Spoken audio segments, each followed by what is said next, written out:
नमस्कार, the pen down में आपका स्वागत है। मैं हूं पीयूष त्रिपाठी। हमारे देश में भी अब लिव इन का कल्चर काफी तेजी से बढ़ रहा है और इसके साथ ही बढ़ रहे हैं इससे जुड़े आपराधिक मामले भी। कई बार ऐसा होता है कि लिव इन के पार्टनर्स के बीच में झगड़ा हो जाता है और उसकी परिणति किसी बड़ी घटना के रूप में होती है, जैसा कि हम पिछली कुछ घटनाओं को देख सकते हैं। तो अब देश में एक ऐसा प्रदेश होने जा रहा है जहां पे लिव इन में रहने वाले पार्टनर्स को भी ना सिर्फ रजिस्ट्रेशन कराना होगा, पुलिस को जानकारी देनी होगी, बल्कि अपने माता पिता को भी अपने इस रिश्ते की जानकारी देनी होगी। इसके अलावा बहुविवाह यानी एक से ज्यादा शादियों पर भी रोक लग जाएगी। महिलाओं को भी पुरुषों के समान अधिकार मिलेंगे और हलाला जैसी प्रथा पर भी रोक लग सकती है। किस कानून में ये प्रावधान किए जा रहे हैं और कौन सा है ये राज्य, देखते हैं इस रिपोर्ट में।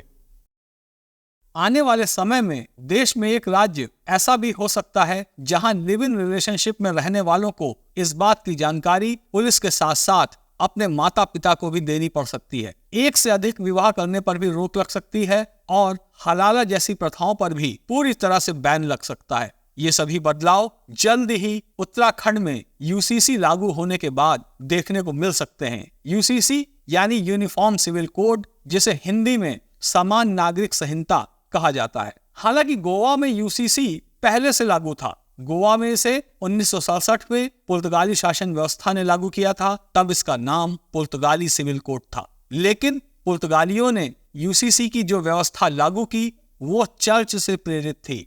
कानूनी जानकारों का कहना है कि गोवा में लागू यूसीसी भारतीय संविधान के अनुरूप तो है, लेकिन इनमें कई खामियां भी हैं। उनका यह भी कहना है कि इस वक्त जो पूरे देश में यूसीसी की चर्चा की जा रही है, उनमें इन बातों का ध्यान रखा जा रहा है। इसलिए उत्तराखंड में लागू होने वाली यूसीसी व्यवस्था अपने देश की स्थितियों से प्रेरित है। उत्तराखंड में सरकार की ओर से गठित समान नागरिक संहिता का ड्राफ्ट तैयार करने वाली जस्टिस रंजना देसाई कमेटी ने अपनी रिपोर्ट सीएम पुष्कर सिंह धामी को 2 फरवरी को सौंप दी। अब इस ड्राफ्ट रिपोर्ट को कानूनी जामा पहनाया जा सकता है। माना जा रहा है कि उत्तराखंड विधानसभा के बजट सत्र में इसे 6 फरवरी को पेश किया जा सकता है। दरअसल उत्तराखंड विधानसभा का बजट सत्र 5 फरवरी से शुरू हो रहा है। ऐसे में सत्र की शुरुआत के अगले ही दिन धामी सरकार इतिहास रच सकती है। विधानसभा से अध्यादेश को मंजूरी दिए जाने के बाद इसे राज्यपाल के पास भेजा जाएगा। राज्यपाल की मंजूरी के बाद उत्तराखंड देश का पहला राज्य बन जाएगा जहां समान नागरिक संहिता लागू हो जाएगी। उत्तराखंड में यूसीसी लागू होने के बाद महिलाओं के अधिकार बढ़ जाएंगे। प्रदेश में बहुविवाह पर रोक लगेगी। अभी मुस्लिम समाज के पर्सनल लॉ के तहत 4 विवाह की इजाजत मिली हुई है। इसके अलावा संपत्ति में अधिकार पर भी बड़ा फैसला हो सकता है। लड़के और लड़कियों को पैतृक संपत्ति में बराबर का अधिकार मिल सकता है। वहीं मुस्लिम महिलाओं को भी गोद लेने का अधिकार मिलेगा। गोद लेने की प्रक्रिया सरल की जाएगी। वहीं पति और पत्नी दोनों को तलाक की प्रक्रियाओं को लेकर समान अधिकार मिलेंगे।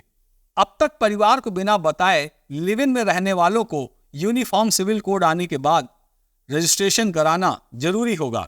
ऐसे रिश्तों में रहने वाले लोगों को पुलिस के साथ साथ अपने माता पिता को भी इस रिश्ते की जानकारी देनी होगी। यूसीसी लागू होने के बाद विवाह रजिस्ट्रेशन को अनिवार्य किया जा सकता है।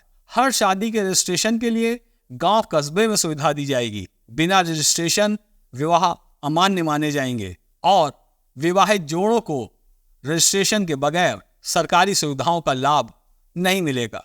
यूसीसी में नौकरी पेशा बेटे की मृत्यु की स्थिति में बुजुर्ग माता पिता के भरण पोषण की जिम्मेदारी पत्नी पर दिए जाने का प्रावधान किया जा सकता है। पत्नी को मुआवजा मिलेगा। वहीं पति की मृत्यु की स्थिति में अगर पत्नी दोबारा शादी करती है तो उसे मिला हुआ मुआवजा पति के माता पिता को दे दिया जाएगा। पत्नी की मृत्यु होने की स्थिति में उसके माता पिता का सहारा नहीं रहने की स्थिति में उनकी देखरेख की जिम्मेदारी पति पर होगी। अनाथ बच्चों के लिए संरक्षण की प्रक्रिया को सरल बनाया जाएगा। पति पत्नी के बीच विवाद के मामलों में बच्चों की कस्टडी उनके दादा दादी को दिए जाने का प्रावधान किया जा सकता है। विधानसभा चुनाव 2022 के बाद सीएम धामी ने यूसीसी लागू करने के लिए जस्टिस देसाई की अध्यक्षता में समिति बनाई थी। ड्राफ्ट तैयार करने के लिए मुख्यमंत्री ने समिति का 3 बार कार्यकाल बढ़ाया। इस दौरान समिति ने ऑनलाइन और ऑफलाइन आधार पर जनता से यूसीसी को लेकर सुझाव भी लिए। इसके अलावा समाज के विशिष्ट लोगों, समाज सेवियों, धार्मिक नेताओं, संतों और जागरूक नागरिकों के साथ भी कमेटी ने चर्चा की और सुझाव लिए। 6 फरवरी को इसे सदन में लाए जाने की संभावना है। सदन से पारित होने के बाद इसे राज्यपाल के पास मंजूरी के लिए भेजा जाएगा।